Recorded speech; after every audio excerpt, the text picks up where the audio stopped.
Shalom. Kita semua mau disebut orang pintar, tetapi kita disadarkan bahwa yang lebih bernilai di hadapan Tuhan itu bukan kepintaran, tetapi kebijaksanaan. Apa artinya bijaksana, saudara-saudari? Itu soal hati. Nah, di dalam Injil tadi kita mendengar Yesus yang memberikan perumpamaan mengenai gadis yang bodoh, dan berikut adalah gadis yang bijaksana, bukan gadis yang pintar. Gadis yang pintar banyak, tapi gadis yang bijaksana belum tentu banyak. 5 yang pertama dikatakan bodoh, 5 berikutnya dikatakan bijaksana. Mengapa, saudara-saudari? Saya menemukan setidaknya 2 alasan mengapa kelompok yang kedua itu disebut bijaksana. Yang pertama, karena mereka menyiapkan lebih, menyiapkan secara maksimal. Gadis yang bodoh dalam rangka melaksanakan tugas yang dipercayakan kepada mereka 10 orang, mereka hanya siapkan lampu dengan minyak di dalam tangkinya, lalu dia rasa sudah cukup. Tapi gadis yang bijaksana, selain pelita dan minyak yang penuh di dalamnya, dia juga masih menyiapkan minyak cadangan di dalam botol untuk berjaga-jaga. Jangan sampai sang mempelai yang mau mereka sambut itu datangnya tengah malam,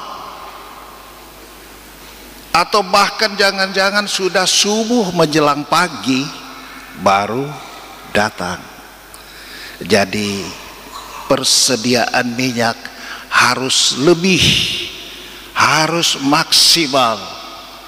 Ibaratnya orang mau menempuh perjalanan panjang, selain mobilnya itu di tangkinya sudah penuh, dia masih beri lagi jerigen untuk isi lagi bahan bakar tambahan cadangan. Jangan-jangan di tengah jalan kehabisan minyak, lalu pompa bensin masih 100 kilo di depan, kan repot. Ibaratnya seperti itu. Jadi orang yang bijaksana, orang yang mengantisipasi kesulitan yang akan terjadi di depan pada masa yang akan datang. Itulah yang dibuat oleh gadis yang bijaksana. Yang kedua, mereka disebut bijaksana karena berani berkata tidak. Kita dengar cerita Injil tadi bahwa ketika mereka tertidur, lalu orang banyak mulai berteriak, pengantin datang, pengantin datang. Lalu mereka segera bangun. Gadis yang bodoh panik karena pelita mereka mulai suram karena minyaknya sudah mau habis. Lalu mereka mulai minta kepada kelompok yang kedua yang bijaksana, tolong kasih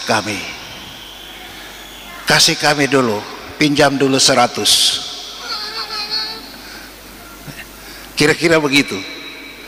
Kasih dulu minyak sedikit ke sini. Permintaannya baik dan boleh jadi wajar. Tetapi gadis yang bijaksana mengatakan tidak. Dan yang hebatnya lagi, mereka tidak hanya mengatakan tidak, mereka juga memberi solusi. Nanti tidak cukup untuk kami, tidak cukup juga untuk kamu. Ini alasannya. Solusinya apa? Sekarang lebih baik kamu cepat cari penjual minyak, segera beli, segera isi, lalu datanglah ke sini. Coba lihat saudara-saudari, berani berkata tidak dengan alasan yang masuk akal.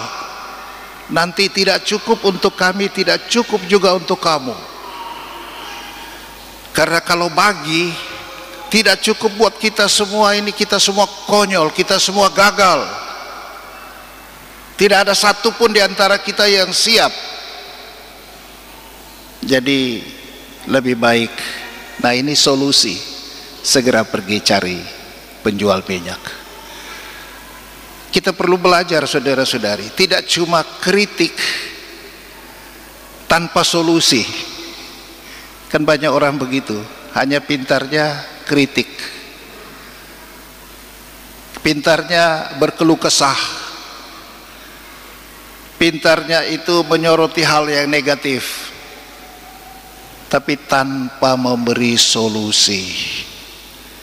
Gadis yang bijaksana dengan lantang mengatakan tidak, dan untuk itu dia harus beresiko. Dia juga mungkin tidak enak perasaan, karena yang minta ini mungkin saudaranya sendiri, yang minta ini mungkin tetangganya, mungkin teman baiknya, teman kumpul-kumpulnya. Harus bergumul dengan perasaan yang tidak enak, tapi dia berani tegas tidak, juga memberikan sebuah, sekali lagi, solusi, jalan keluar.